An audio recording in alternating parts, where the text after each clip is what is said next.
AICC president Mallikarjun Kharge ಅವರು ಪ್ರಧಾನಿ ನರೇಂದ್ರ ಮೋದಿ ಅವರನ್ನು ಭಯೋತ್ಪಾದಕರಿಗೆ ಹೋಲಿಸಿ ಹೇಳಿಕೆ ನೀಡಿದ್ದಾರೆ ಅಂತ ಆರೋಪಿಸಿ ಭಾರತೀಯ ಜನತಾ ಪಕ್ಷ ಯುವ ಮೋರ್ಚಾದವರು ಬೆಳಗಾವಿಯ ಚೆನ್ನಮ್ಮ ವೃತ್ತದಲ್ಲಿ ಪ್ರತಿಭಟನೆಯನ್ನು ನಡೆಸಿದರು.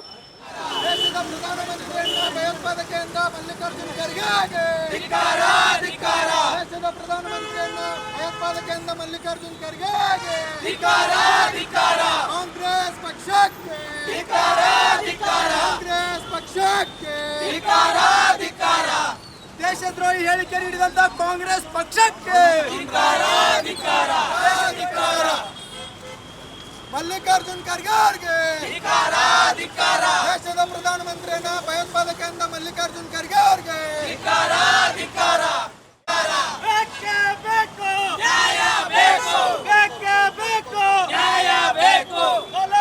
ದೇಶದ ಪ್ರಧಾನಮಂತ್ರಿಯನ್ನ ಭಯೋತ್ಪಾದಕರಿಂದ ಮಲ್ಲಿಕಾರ್ಜುನ್ ಖರ್ಗೆ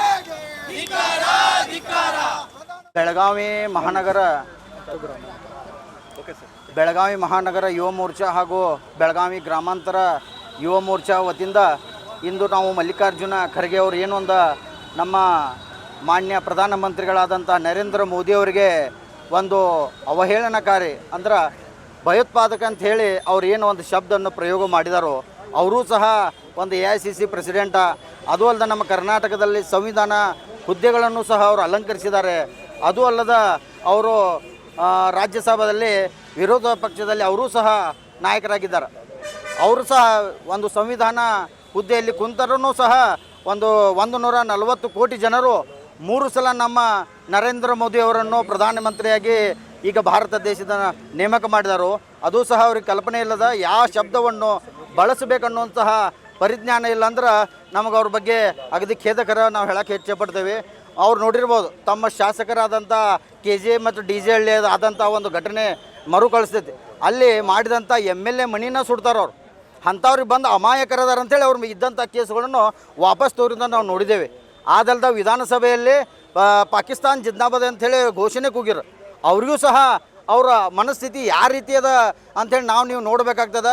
ಒಬ್ಬ ಪ್ರಧಾನಮಂತ್ರಿಗೆ 3ನೇ ಸಲ ನಮ್ಮ ದೇಶದ 140 ಕೋಟಿ ಜನರು ನರೇಂದ್ರ ಮೋದಿ ಅವ್ರನ್ನ 3ನೇ ಸಲ ಪ್ರಧಾನಮಂತ್ರಿಯಾಗಿ ನೇಮಕ ಮಾಡಿದರು. ಅಂಥವ್ರಿಗೆ ಯಾವ ಪದವನ್ನು ಬಳಸಬೇಕು, ಏನು ಬಳಸಬೇಕು, ಪ್ರಜಾಪ್ರಭುತ್ವದಲ್ಲಿ ವಿರೋಧವನ್ನು ವ್ಯಕ್ತಪಡಿಸಬೇಕಂತ ಎಲ್ಲರಿಗೂ ಅಧಿಕಾರ ಅದ. ಆದರೆ ವಿರೋಧ ಯಾವ ರೀತಿ ಮಾಡಬೇಕು, ಯಾವ ವ್ಯಕ್ತಿಗೆ ಯಾವ ಶಬ್ದ ಬಳಸಬೇಕನ್ನೋದು ನಮ್ಮ ಎಐಸಿಸಿ ಮಲ್ಲಿಕಾರ್ಜುನ ಖರ್ಗೆ ಅವರು ಗೊತ್ತಿಲ್ಲ ಅಂದ್ರೆ ನಮಗೂ ಭಾಳ ಖೇದಕರ ಅನಿಸ್ತದೆ. ಇದು ಕಾಂಗ್ರೆಸ್ ಪಕ್ಷದ ಮನಸ್ಥಿತಿಯನ್ನು ನೀವು ತಿಳ್ಕೊಬೋದು. ಯಾವ ರೀತಿ ಅವರು ವಿರೋಧ ವ್ಯಕ್ತವನ್ನು ಪಡಿಸತ್ತಾರೋ ನಮಗೆ ಅನ್ನಿಸ್ತದೆ. ಬರುವಂಥ 5 ಪಂಚರಾಜ್ಯಗಳ ಏನು ಇಲೆಕ್ಷನ್ ನಡೆದದ ಅವ್ರಿಗೆ ಮುನ್ಸೂಚನೆ ಮೊದಲೇ ಗೊತ್ತಾಗಿರ್ಬೋದು. ನಾವು ಇದರಲ್ಲಿ ಹೀನಾಯ ಸೋಲುತ್ತೇವೆ ಅನ್ನೋದು ಹತಾಶೆಯಾಗಿ ಇಂಥ ಶಬ್ದಗಳನ್ನು ಬಳಸತ್ತಾರೋ. ಅದಕ್ಕೆ 140 ಕೋಟಿ ಜನರಿಗೆ ನಮ್ಮ ಮಲ್ಲಿಕಾರ್ಜುನ ಖರ್ಗೆ ಅವರು ಕ್ಷಮಾ ಕೇಳಬೇಕಂಥೇಳಿ ತಮ್ಮ ಮುಖಾಂತರ ವಿನಂತಿ ಮಾಡಿಸ್ಕೋತೇವೆ. ಭಾರತೀಯ ಜನತಾ ಪಾರ್ಟಿ ಯುವ ಮೋರ್ಚಾ ಬೆಳಗಾವಿ ಮಹಾನಗರ ಹಾಗೂ ಗ್ರಾಮಾಂತರ ಜಿಲ್ಲೆ ವತಿಯಿಂದ ಇವತ್ತು ನಾವು ಬೃಹತ್ ಪ್ರತಿಭಟನೆಯನ್ನು ಬೆಳಗಾವಿ ನಗರದಲ್ಲಿ ಆಯೋಜನೆ ಮಾಡ್ಕೊಂಡಿದ್ದೀವಿ. ಇದಕ್ಕೆ ಕಾರಣ ಏನಂತಂದರೆ, ತಮಿಳುನಾಡಿನ ಚುನಾವಣಾ ಒಂದು ಪ್ರೆಸ್ ಮೀಟ್ನಲ್ಲಿ ಕಾಂಗ್ರೆಸ್ನ ರಾಷ್ಟ್ರೀಯ ಅಧ್ಯಕ್ಷರಾಗಿರ್ತಕ್ಕಂಥ ಮಲ್ಲಿಕಾರ್ಜುನ್ ಖರ್ಗೆ ಅವರು, ನಮ್ಮ ರಾಷ್ಟ್ರದ ಹೆಮ್ಮೆಯ ಪ್ರಧಾನಮಂತ್ರಿಗಳು, ವಿಶ್ವವಿಖ್ಯಾತ ಪ್ರಸಿದ್ಧಿಯನ್ನು ಪಡೆದಿರ್ತಕ್ಕಂಥ ಪ್ರಧಾನಮಂತ್ರಿಗಳಾಗಿರ್ತಕ್ಕಂಥ ನರೇಂದ್ರ ಮೋದಿಜಿಯವರನ್ನು ಅವರು ಒಬ್ಬ ಭಯೋತ್ಪಾದಕ ಅಂತಕ್ಕಂಥ ಒಂದು ಹೇಳಿಕೆಯನ್ನು ಕೊಡೋದ್ರ ಮುಖಾಂತರ ಅವರ ಗೌರವಕ್ಕೆ ಚ್ಯುತಿ ತರ್ತಕ್ಕಂಥವನ್ನ ಕೆಲಸವನ್ನು ಮಾಡಿದ್ದಾರೆ. ಮಲ್ಲಿಕಾರ್ಜುನ್ ಖರ್ಗೆ ಅವರು ಈ ಹಿಂದೆ ಆಸಾಂನ ಚುನಾವಣಾ ಒಂದು ಪ್ರಚಾರದ ವೇಳೆ ಹಿಂದೂ RSS ಕಾರ್ಯಕರ್ತರಾಗಿರ್ಬೋದು, ಭಾರತೀಯ ಜನತಾ ಪಾರ್ಟಿ ಕಾರ್ಯಕರ್ತರಾಗಿರ್ಬೋದು, ಅವ್ರು ಎಲ್ಲೇ ಕಂಡ್ರು ಅವರನ್ನು ಕೊಂದು ಹಾಕ್ರಿ, ಯಾಕಂತಂದ್ರೆ ಅವರು ವಿಷ ಸರ್ಪಕ್ಕೆ ಸಮ ಅಂತಕ್ಕಂಥ ಒಂದು ಹೇಳಿಕೆಯನ್ನು ಕೊಟ್ಟಿದ್ರು. ಇವತ್ತು ತಮಿಳುನಾಡಿನಲ್ಲಿ ನಮ್ಮ ದೇಶದ ಪ್ರಧಾನಮಂತ್ರಿ ಅವರನ್ನು ಭಯೋತ್ಪಾದಕ ಅಂತಕ್ಕಂಥ ಹೇಳಿಕೆಯನ್ನು ಕೊಡ್ತಾ ಇದ್ದಾರೆ. ಇದರ ನಾವು ತಾರತಮ್ಯವನ್ನು ನೋಡೋದಾದರೆ, ಕಾಂಗ್ರೆಸ್ ಪಕ್ಷ ವಿರೋಧ ಪಕ್ಷವನ್ನು ವಿರೋಧ ಮಾಡುವ ಭರದಲ್ಲಿ ನಮ್ಮ ದೇಶದ ಗೌರವಾನ್ವಿತ ಹುದ್ದೆಗೆ ಒಂದು ಅವಮಾನ ಮಾಡ್ತಕ್ಕಂಥ ಹೇಳಿಕೆಯನ್ನು ಕೊಡ್ತಾ ಇದ್ದಾರೆ. ನೀವೆಲ್ಲರೂ ಗಮನಿಸಿರ್ಬೋದು, ಹಿಂದಿನ ಅನೇಕ ಕೇಸುಗಳಲ್ಲಿ ಕಾಂಗ್ರೆಸ್ ಪಕ್ಷ SDPI PFI ಅಂತಕ್ಕಂಥ ಭಯೋತ್ಪಾದಕ ಸಂಘಟನೆಗಳಿಗೆ ಬೆಂಬಲ ಕೊಟ್ಟಿರೋ ಕಾರಣದಿಂದ ಕರ್ನಾಟಕದ ಕರಾವಳಿ ಪ್ರದೇಶ ಆಗಿರ್ಬೋದು, ರಾಜ್ಯದ ಅನೇಕ ಮೂಲೆಗಳಲ್ಲಿ ಬಾಂಬ್ ಬ್ಲಾಸ್ಟ್ಗಳಾಗಿದ್ವು, ಭಯೋತ್ಪಾದಕ ಕೃತ್ಯಗಳು ನಡೆದಿದ್ವು. ಆ್ಯಂಡ್ ಇವತ್ತಿಗೂ ಕೂಡ ಭಯೋತ್ಪಾದಕ ಕೃತ್ಯಗಳು SDPI PFI ಅಂತ ಸಂಘಟನೆಗಳು ಆಂತರಿಕವಾಗಿ ಮಾಡ್ತಾ ಇದ್ದಾವೆ. ಅಂತಹ ಸಂಘಟನೆಗಳಿಗೆ ಕುಮ್ಮಕ್ಕು ಕೊಡ್ತಕ್ಕಂಥ ಕಾಂಗ್ರೆಸ್ ಪಕ್ಷ ಇವತ್ತು ನಮ್ಮ ಹೆಮ್ಮೆಯ ಪ್ರಧಾನಮಂತ್ರಿಗಳಿಗೆ ಭಯೋತ್ಪಾದಕ ಅಂತಕ್ಕಂಥ ಹೇಳಿಕೆಯನ್ನು ಕೊಡ್ತಿರ್ತಕ್ಕಂಥದ್ದು, ಹೋಲಿಕೆ ಮಾಡ್ತಕ್ಕಂಥದ್ದು ಎಷ್ಟರ ಮಟ್ಟಿಗೆ ಸರಿ ಅನ್ನೋದನ್ನು ಅವರೇ ಆತ್ಮಾವಲೋಕನ ಮಾಡ್ಕೋಬೇಕು.